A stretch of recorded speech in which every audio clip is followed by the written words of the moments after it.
So Kakinada port ఏ కుటుంబానికో ఒక వ్యక్తికో సంబంధించింది కాదు.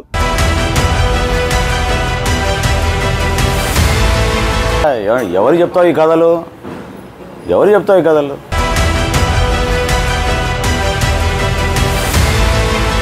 నాదెండ్ల మనోహర్ ఏపీ రాష్ట్ర పౌర సరఫరాల శాఖ మంత్రిగా ప్రమాణ స్వీకారం చేసిన నాటి నుండి రేషన్ బియ్యం అక్రమ రవాణాపై సీరియస్గా దృష్టి పెట్టారు.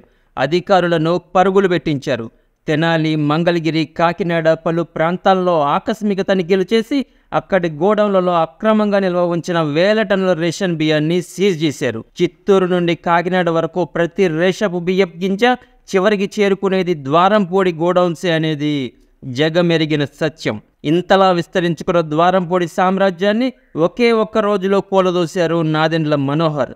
దీంతో ద్వారంపూడి కట్టుకున్న కోటలకు బీటలు వారాయి. సో కాకినాడ పోర్టు ఏ కుటుంబానికో ఒక వ్యక్తికో సంబంధించింది కాదు. ఈ రాష్ట్ర ప్రజల ఆస్తి కాపాడాల్సిన బాధ్యత కూడా మా పైన ఉంటుంది. సో ఎటువంటి ఇల్లీగల్ యాక్టివిటీ కూడా కాకినాడ పోర్టు నుంచి వాళ్ళు సాగించుకోవాలనుకుంటే మాత్రం అది జరగదు. 50,000 మెట్రిక్ టన్నులో 26,000 మెట్రిక్ టన్నులు మన పౌర సరఫరాల శాఖ నుంచి అందించాల్సిన పీడిఎస్ రైస్ దాంట్లో దొరికింది. వారిపైన కేసులు పెట్టాం, యాక్షన్ తీసుకుంటాం. అంతటితో ఆగలేదు. వెంటనే రేషన్ వాహనాల వ్యవస్థపై సమీక్షలు చేసి అక్కడ జరిగిన 100 కోట్ల కుంభకోణాన్ని వెలికితీసి మరీ మనోహర్ మార్కెంట్ ఏపీ ప్రజలకు మరోసారి రుచి చూపించారు. వాస్తవంగా వాళ్ళ స్కేల్ అనేది చాలా ఎక్కువ, వాళ్ళ స్థాయి అనేది భయంకరంగా పెంచేసుకున్నారు. లోతుగా పాతుకుపోయిన వ్యవస్థ ఇది.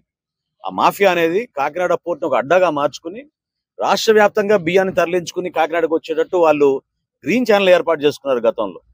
దాన్ని అరకట్టగలిగాం. జగన్ ప్రభుత్వం అధికారంలో ఉన్నప్పుడు పవన్ సేనని పిల్ల పకోడీ బ్యాచ్ అని అభివర్ణించిన మహామహులందరూ ఈరోజు నాదెండ్ల చర్యలకు తోక ముడుచుకొని కన్నంలోకి దూరక తప్పలేదు. అదిగో గో అంటూ జనసేనాని వదిలిన అస్త్రం అత్యంత వేగంతో తన లక్ష్యం వైపు దూసుకుపోతుందని జన సైనికులు మనోహర్కు ఎర్ర తివాచీ పరిచి మరీ స్వాగతం పలుకుతున్నారు. ఇదిలా ఉండగా ఈ రేషన్ మాఫియాను పూర్తిగా అందమంతించేంత సీన్ నాదెండ్ల మనోహర్కు లేదని, నాదెండ్లకు కాదు కదా, సాక్షాత్తు పరమేశ్వరుడే వచ్చిన పవన్ కళ్యాణ్ రంగంలోకి దిగిన ఈ మాఫియాను అరికట్టడం సాధ్యం కాదని ప్రత్యర్థి పార్టీ కార్యకర్తలు బాహాటంగానే విమర్శిస్తున్నారు. ప్రభుత్వాలు మారినప్పుడల్లా ఒక మాఫియా పుట్టుకొస్తుందని, ఇంతకు ముందు ఒకరైతే ఇప్పుడు ద్వారంపూడి, నెక్స్ట్ మరో పచ్చ నాయకుడు పుట్టుకొస్తాడని, వీళ్ళని కంట్రోల్లో పెట్టగలిగిన వీరందరినీ పుట్టిస్తున్న అసలు మాఫియా ప్రజలే అని, ఈ పీపుల్ మాఫియాను కంట్రోల్ చేసేంత సీన్ ఎవరికీ లేదని, వాహనాల ద్వారా ప్రతి ఇంటికి చేరుస్తున్న బియ్యాన్ని 5 రూపాయలకో 10 రూపాయలకో తిరిగి డీలర్లు అక్రమార్కుల చేతికి చేరుస్తుంది ఈ పీపుల్ మాఫియానే అని వారన్నప్పుడు వ్యతిరేకించలేకపోవాల్సి వచ్చింది. అవును, అది నిజమే. మన దేశంలో అన్ని రాష్ట్రాల్లో బిలో పావర్టీ లైన్ పీపుల్కి ఆహార భద్రత కల్పించడం కోసం కిలో 43 రూపాయల 35 పైసలకి కొని ప్రతి నెల రేషన్ బియ్యం అందజేస్తున్నారు కదా. ఈ బియ్యం ఎంతమంది వండుకు తింటున్నారో చెప్పండి. ఈ రైస్ వండితే మెత్తగా అయిపోతుందనో, పురుగులుంటాయనో చాలా మంది ఈ బియ్యం వండటానికి ఇష్టపడట్లేదు. 60% పైగా డీలర్లకు, అక్రమార్కులకు అమ్ముకుంటుంటే 30% మధ్యతరగతి బిలో మిడిల్ క్లాస్ ప్రజలు కిలో బీపీటీలకు 1/2 కేజీ రేషన్ బియ్యం కలిపి వండుకుంటున్నారు. నిజంగా రేషన్ కార్డుకు అర్హత ఉన్న 10% మంది ప్రజలే పూర్తిగా ఈ బియ్యాన్ని వండుకు తింటున్నారు. పేదల కోసం ప్రభుత్వం సరఫరా చేసే బియ్యం ప్రతి కిలో ప్రభుత్వానికి 43 రూపాయల 30 పైసలు మాకు ఖర్చు అవుతుంది. ఈ రోజున ఇది ఉచితంగా ఇస్తున్నాం. మనం తెల్ల రేషన్ కార్డు వినియోగదారులకి ఉచితంగా మేము 43 రూపాయల 30 పైసలు చొప్పున మాకు ఖర్చు అయ్యే బియ్యం కేంద్ర ప్రభుత్వం, రాష్ట్ర ప్రభుత్వం దీన్ని భరించి ఉచితంగా ఇస్తున్నాం.